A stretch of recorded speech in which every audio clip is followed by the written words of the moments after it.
5 पांडव, और ये पांचों पांडव 5 गुण हैं जो प्रत्येक मानव के अंदर हैं।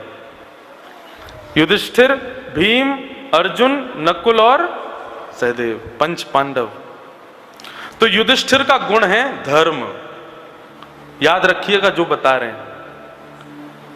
भीम का गुण है बल, अर्जुन का गुण है प्रेम, नकुल का गुण है बुद्धि और सहदेव का गुण है स्वरूप। धर्म, बल, प्रेम, बुद्धि, स्वरूप।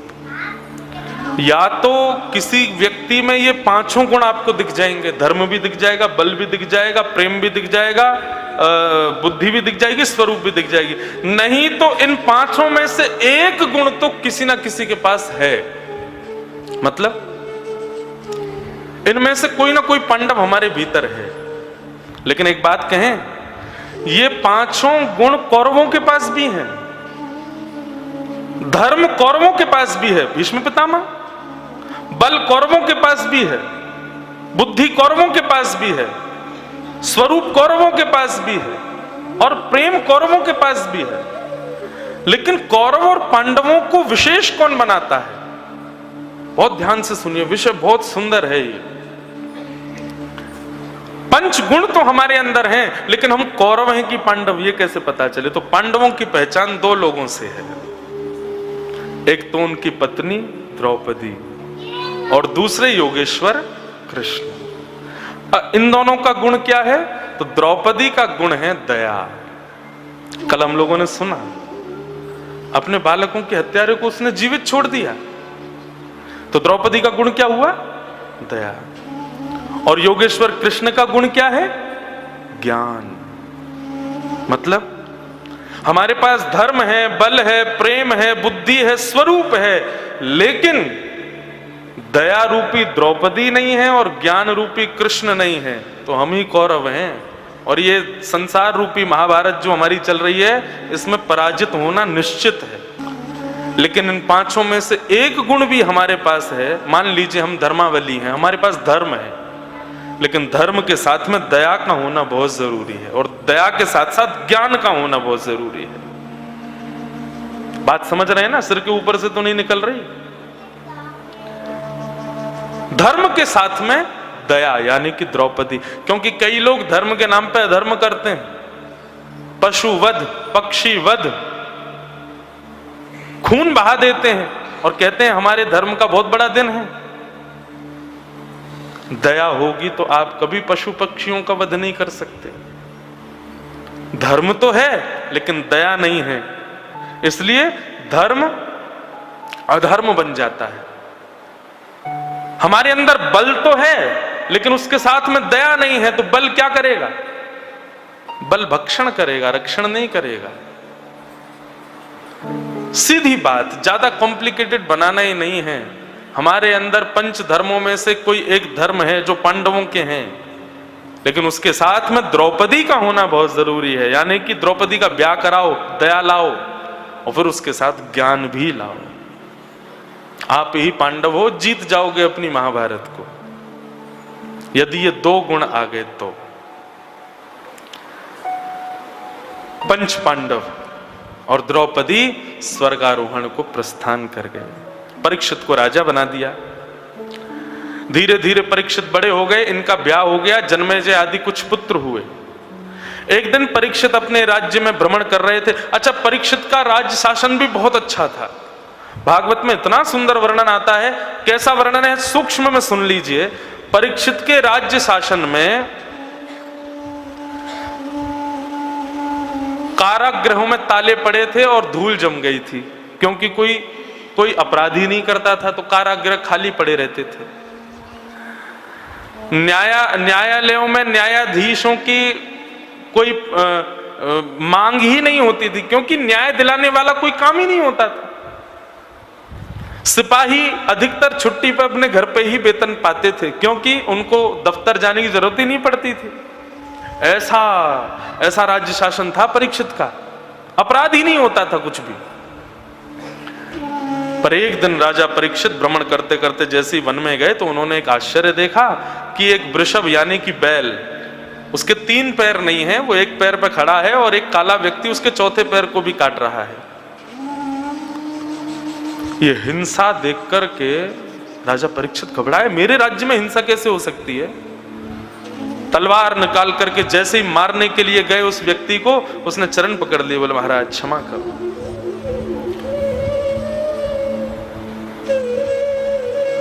परीक्षित ने पूछा तुम कौन हो और ये वृषभ कौन हो? तब उसने बताया मैं कलयुग और ये वृषभ धर्म है, मैं इसके 3 पैर काट चुका हूं, एक पैर बचा है वो भी काट रहा हूं। धर्म के 4 पैर होते हैं, सत्य, दान, दया और पवित्रता। यदि आप ये चारों चीजों में व्यवस्थित हो तो आप धर्मात्मा हो। सत्य, दान, दया और पवित्रता। परंतु कलयुग में धर्म केवल एक पैर पे ही खड़ा है, सत्य। दान, दया और पवित्रता ये तो है ही नहीं। इसका मतलब हम जितना ये दान, दया, पवित्रता दिखाते हैं ये सब केवल आडंबर मात्र है, ये है नहीं। दान, दया और पवित्रता, बहुत ध्यान से सुनो। परीक्षित ने कलयुग से कहा कलयुग मेरे राज्य को छोड़ के जाओ। बोले महाराज सतयुग के बाद त्रेता, त्रेता के बाद द्वापर और द्वापर के बाद मेरी बारी है। बोले द्वापर कब गया? बोले जिस दिन भगवान कृष्ण धराधाम छोड़ के गए उसी दिन चला गया, उसी दिन से मैं आ गया, अब मेरी बारी है, अब मैं रहूंगा और आपको मुझे भेजना ही है। तो फिर एक काम करते हैं, थोड़ी आपकी सहायता कर देते हैं, आप मुझे कुछ स्थान दे दीजिए, मैं उन्हीं स्थानों में रहूंगा। 5 स्थान दिए कलयुग को। बंधुओं कितने आश्चर्य की बात है कि कलयुग केवल 5 जगह रहता है, लेकिन हम सबके ऊपर उसका आक्रमण हो चुका है। इसका मतलब इन 5 जगहों में कहीं ना कहीं से हम तो जा चुके हैं। और ये 5 स्थान कौन कौन से हैं? बहुत ध्यान से सुनिए। यदि आज तक इन 5 का आश्रय लिया है तो कोई बात नहीं, आज के बाद मत लीजिएगा। द्यूतम, पानम, स्त्रियः, सूना, यत्रा धर्मश्चतुर्विधः, पुनश्च याचमानाय जात रूप मदात् प्रभो। ये 5 स्थान। पहला स्थान जुआ, दूसरा स्थान मदिरा और नशीले पदार्थों का सेवन, तीसरा स्थान पर स्त्री पर पुरुष संग, चौथा स्थान हिंसा, क्लेश और 5वां स्थान बिना मेहनत के कमाया गया धन। ये 5 स्थान केवल।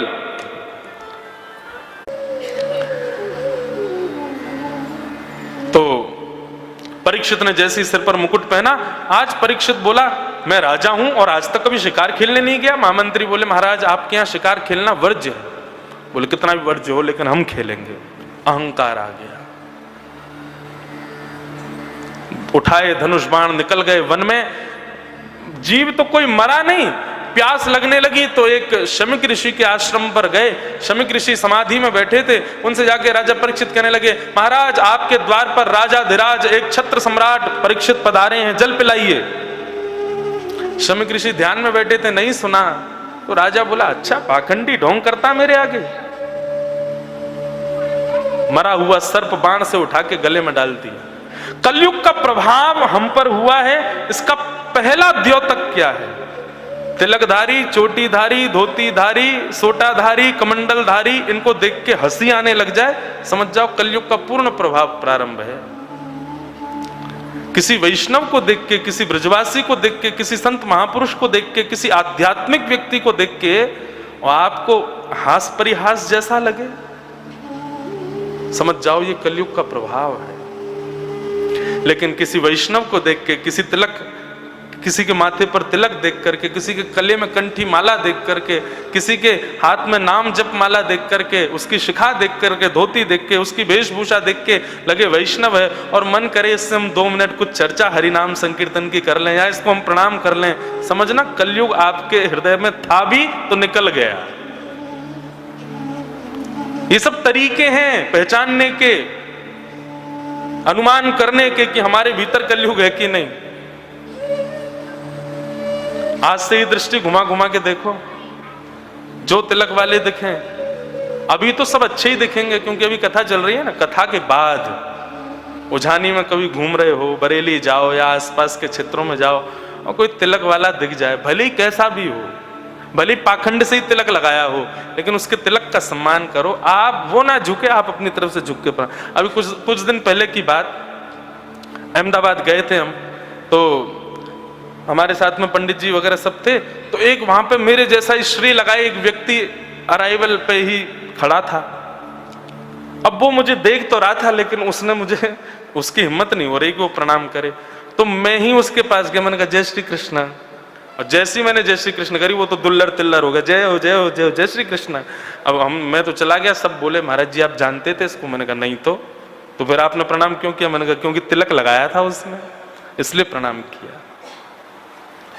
कोई तिलक वाला दिखे, कोई धोती वाला दिखे, कोई चोटी वाला दिखे, कोई वैष्णव रूप में दिखे, किसी के गले में कंठी माला हो, लगे कि ये वैष्णव है, आप झुक के प्रणाम करो, कोई बात नहीं, अपने उसके स्वरूप को प्रणाम करो, वो कैसा भी हो इसका विचार मत करो।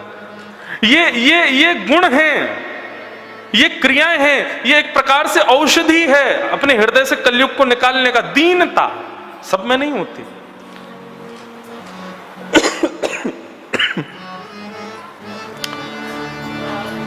बहुत सावधानी से सुनो, इधर देखो सब लोग सुनो।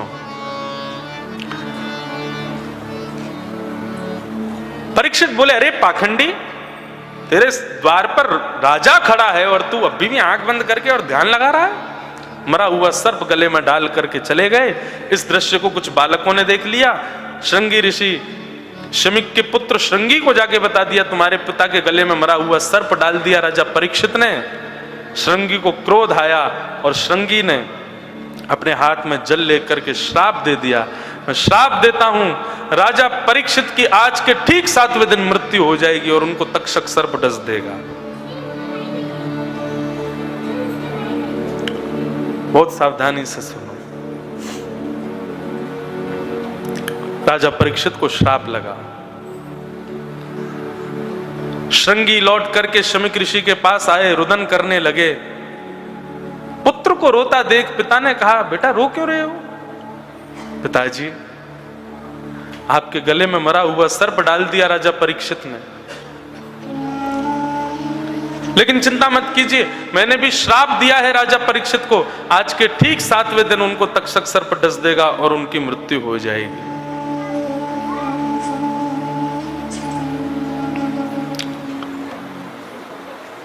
वैसे इस कथा का सीधा प्रसारण ऊपर वाले फ्लोर पर चल रहा है, तो यदि यहां स्थान ना मिले तो ऊपर देख लो। भैया बालक बेटा तुम कथा कर लो, आ जाओ थोड़ी देर सुना लो।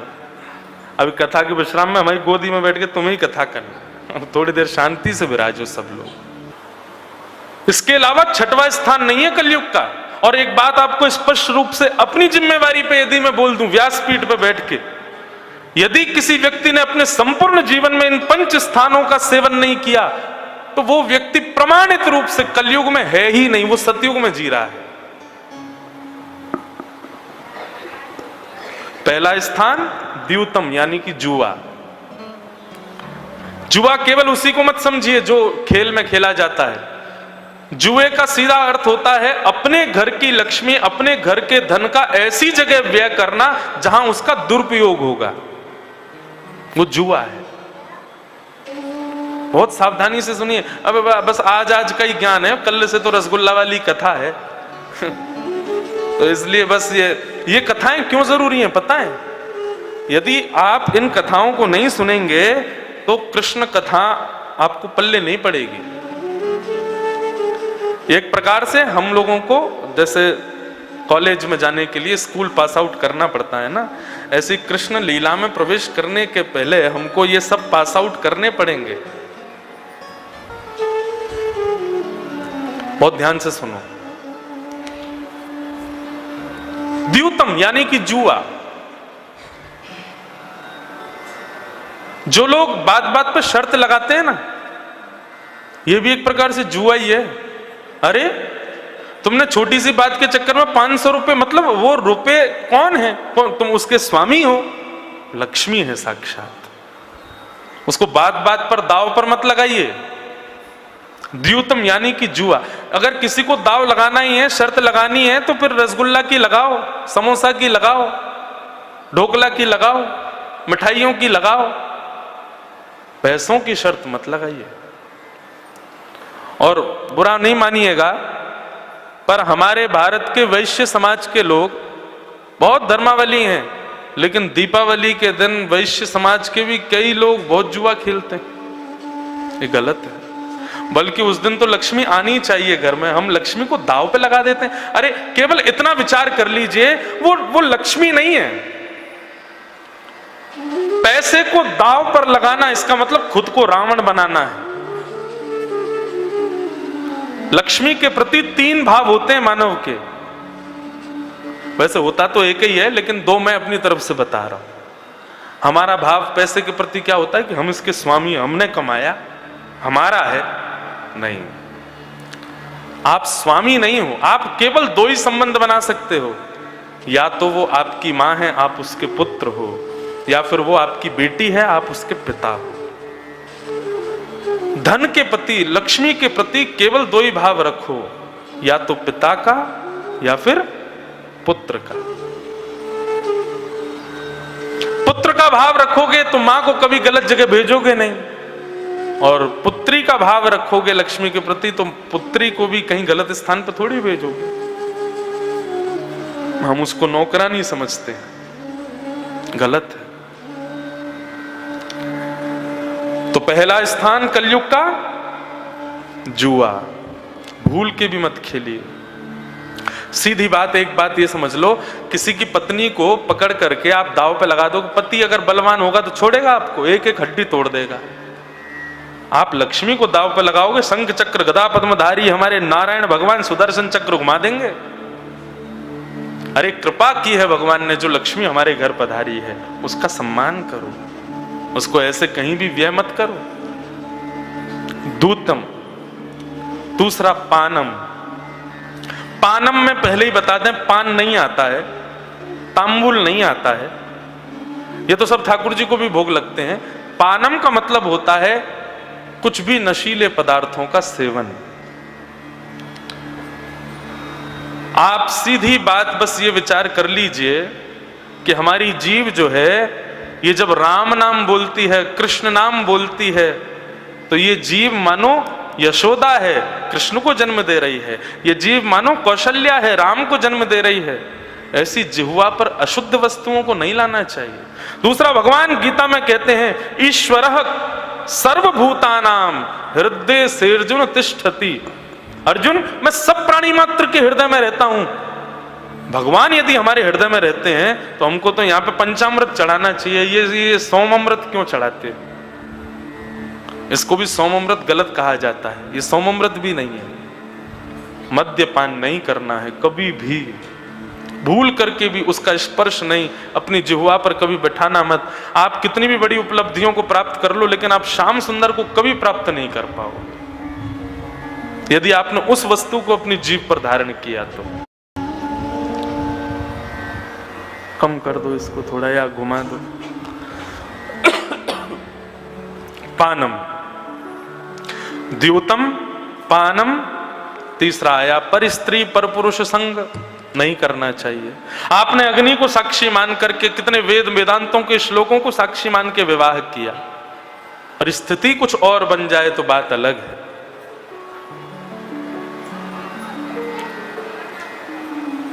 चौथा स्थान कलेश, हिंसा, लड़ाई झगड़ा, जबरदस्ती की घर में तेज आवाज में हो रही है दोनों में, ये सब कलयुग को जन्म देते हैं।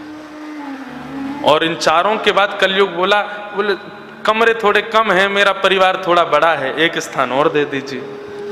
तब पुनश्च याचमानाय जात रूप मदात प्रभो, पुनः याचना करने पर 5वां स्थान दिया अनीति से कमाया गया धन।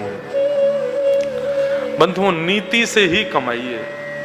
हमारे पूज्य नाना जी पंडित श्री कृष्णलाल शास्त्री जी, आपने तो दर्शन किए हैं, बड़े अच्छे ब्रज साहित्य के विद्वान। मैंने एक दिन और स्मरण किया था कथा में उनका। मुझे व्यासपीठ पर बिठाने का बहुत बड़ा योगदान मेरे पूज्य नाना जी का है। तो हमारे पूज्य नाना जी वो मेरे से एक बात कहा करते थे, बोले लाला कल को तुम वक्ता बन जाओगे, कथा करोगे, लोग अपने घरों पर बुलाएंगे, जल पिलाएंगे, चाय पिलाएंगे, भोजन कराएंगे। मैंने कहा जी उनका अन्न कैसे पचाओगे? मैंने कहा तो बोले इसलिए भैया बहुत बढ़िया उपाय है, जहां कहीं भी जाओ जल भी पिलामे तो उसके बाद में 2 मिनट कुछ सत्संग हरिनाम संकीर्तन सुना देना, अपना काम पूरा करते हुए चलना। कथा आदि सुना करके वो उसको पचाने योग्य बना लो। हाँ तुमने मेहनत कर ली, अब तुम उनका अन्न खा सकते हो। अनीति से कमाए गए धन से जल भी पान मत कीजिए। भगवान योगेश्वर कृष्ण के संपूर्ण यदुवंश के विनाश का कारण केवल यही बना। मेहनत भगवान ने की, परिश्रम भगवान का, और खा रहे थे यदुवंशी। हो गई बुद्धि विकृत, आपस में लड़ झगड़ के मर गए। हमें नहीं पता चलेगा, लेकिन बिना मेहनत के कमाया गया धन हमारे पूरे खानदान के बालकों की बुद्धि को भी विकृत कर देगा। इसलिए इन 5 चीजों से बचो।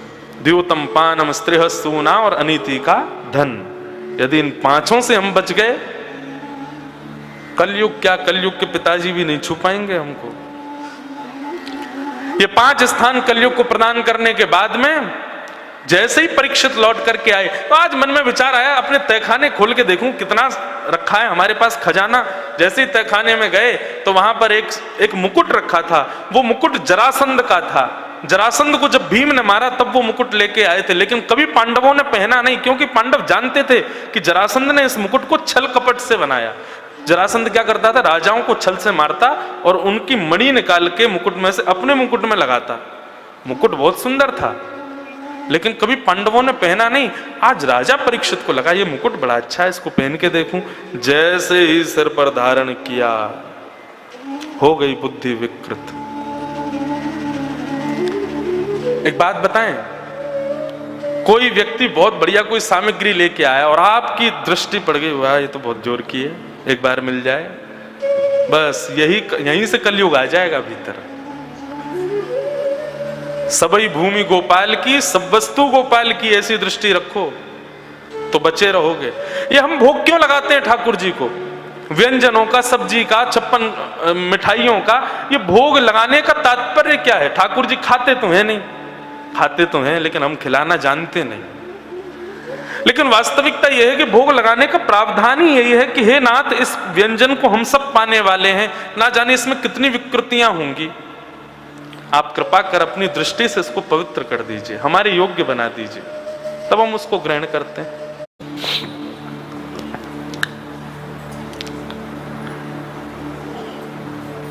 बहुत सुंदर संवाद हुआ पिता पुत्र के बीच में। शमीक ऋषि को जाकर के जब उनके पुत्र ने बताया, पिताजी आपके गले में मरा हुआ सर्प डाला राजा परीक्षित ने, लेकिन मैंने उसको श्राप दे दिया है। तो पिता शमीक ने अपने पुत्र को डांटा, तुमने क्यों श्राप दिया? आपके गले में मरा हुआ सर्प डाला था। बोले बेटा, यदि किसी को रोग हो जाए और वो वैद्य के पास जाए तो वैद्य को औषधि देनी चाहिए कि जहर देना चाहिए? बताओ। कोई रोगी हो जाए और वैद्य के पास जाए तो वैद्य को औषधि देनी चाहिए कि विष देना चाहिए? औषधि। लेकिन तूने तो विष दे दिया। राजा परीक्षित से अपराध हुआ, गलती हुई, तो उसको समझाना था, उसको औषधि देनी थी, उसको सुधारना था। तूने तो मृत्युदंडी दे दिया। माता पिता गुरुजन सावधानी से सुनिए, बालक अपराध करते हैं, लेकिन उस अपराध के बदले दंड देना ही विकल्प नहीं होता है। ठीक है, 2-4 बार कोई अपराध बन जाए तो फिर उसको सुधारने के लिए दंड दिया जाए, उससे पहले क्या करना चाहिए? औषधि दे, सुधारने का प्रयास कर। लेकिन बेटा तूने गलत किया, श्राप दे दिया। तुरंत अपने शिष्य को बुलाया, कहा जाओ जाकर के राजा परीक्षित को बता दो उनके जीवन के केवल 7 दिन बचे। यहां राजा परीक्षित जैसे ही आए, मुकुट उतार के रखा, तुरंत उनको याद आया मैंने आज क्या किया? एक ऋषि के गले में मरा हुआ सर्प डाल दिया। जो हाथ संतों के गले में माला पहनाते हैं, आज उन हाथों में मरा हुआ सर्प पहना दिया। मेरा राज्य जल क्यों नहीं गया? मैं अभी तक जीवित क्यों हूं? मुझे श्राप लगना चाहिए। बंधुओं, ये एक श्रेष्ठ व्यक्ति का लक्षण है कि वो अपराध करने के बाद में दंड की आकांक्षा करे। हम क्या करते हैं? अपराध करने के बाद छुपाने का प्रयास करते हैं और उसको ऐसा छुपाते हैं कि वो जीवन पर्यंत, जीवन भर, और फिर उसको छुपाने के लिए झूठ भी इतना भयंकर बोलते हैं कि वो कभी प्रकट ही ना हो पाए। ये राक्षस के लक्षण है। राक्षस अपराध करते हैं और फिर अपराध को स्वीकार भी नहीं करते और फिर छुपाते भी हैं। लेकिन वैष्णव क्या करता है? अपराध करने के बाद में स्वीकार। मानव का सबसे बड़ा यदि गुण आप मुझसे पूछें तो क्या है? अपने अवगुण को स्वीकार करना। ये मानव का सबसे बड़ा सद्गुण है कि वो अपने अवगुण स्वीकार करे। राजा परीक्षित बोले मुझे श्राप लगना चाहिए। इतने में ही गौरमुख नाम का शिष्य आ गया शमीक ऋषि के आश्रम से और कहा महाराज परीक्षित, मैं शमीक ऋषि के आश्रम से आया हूं। आज आपने गुरुदेव के गले में मरा हुआ सर्प डाल दिया और उससे नाराज शमीक ऋषि के पुत्र श्रृंगी ने आपको 7 दिन में मरने का श्राप दिया है। शांत हो गए राजा परीक्षित, अपना मुकुट उतार दिया, अपने राजकीय वस्त्र उतार दिए और मानो एक अद्भुत प्रसन्नता उनके मुखमंडल पर प्रकट हो गई। गौरमुख का खूब सम्मान किया और अपनी पत्नी से बोले देवी आज मेरे जीवन का सबसे अच्छा दिन है आज। बोले कैसे कह सकते हो आप?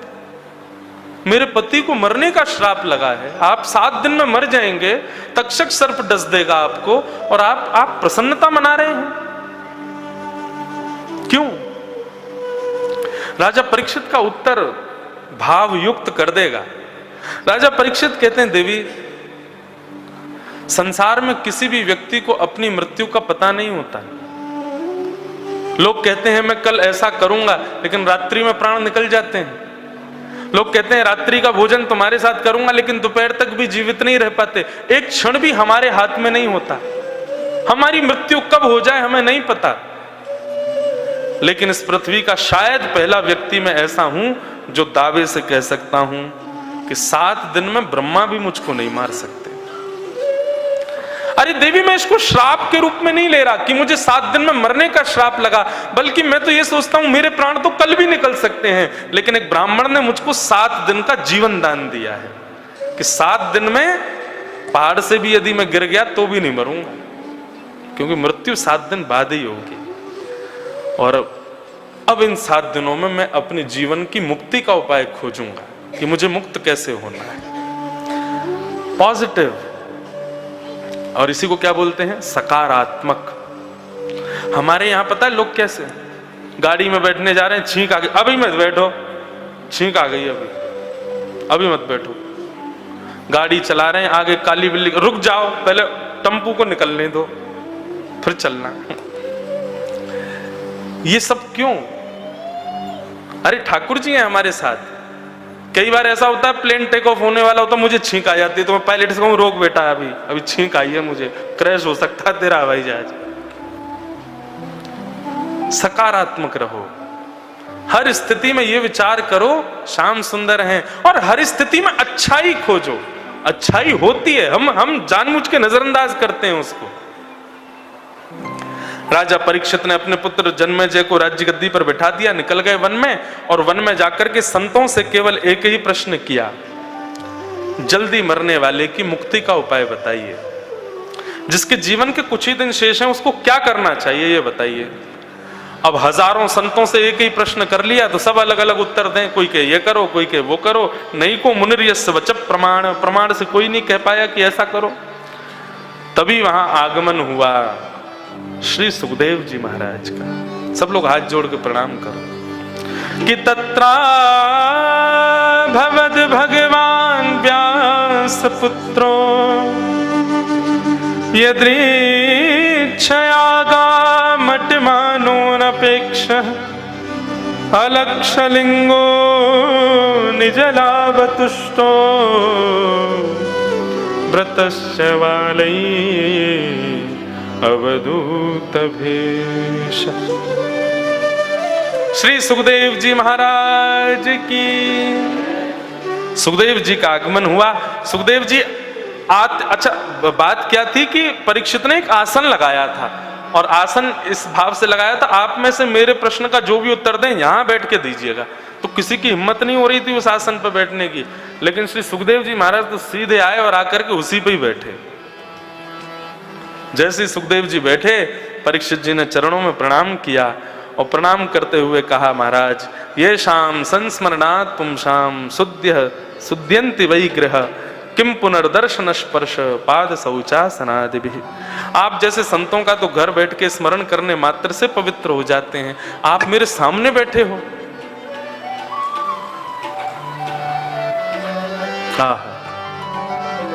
परीक्षित कहते हैं, अब मैं 7 दिन आपको अर्पित हूं नाथ, मुझे अब क्या करना चाहिए, मेरा जीवन सफल कैसे हो आप बताइए। श्री सुखदेव जी के चरणों में हम भी परीक्षित ही हैं बंधुओं, सब हम सब परीक्षित हैं। हम सबको भी 7 ही दिन में मरने का श्राप लगा है। सोमवार से रविवार के बीच में हम सब किसी दिन चले जाएंगे। हम भी सुखदेव जी के चरणों में प्रणाम करें, हे सुखाचार्य जी हमें बताइए कि जीवन सफल कैसे बनाया जाए, हम सब मरणासन अवस्था में हैं। बल्कि परीक्षित को तो पता है कि 7 दिन से पहले नहीं मरूंगा, हमको पता है। आज की कथा सुन रहे हो, कल की कथा सुन पाओगे?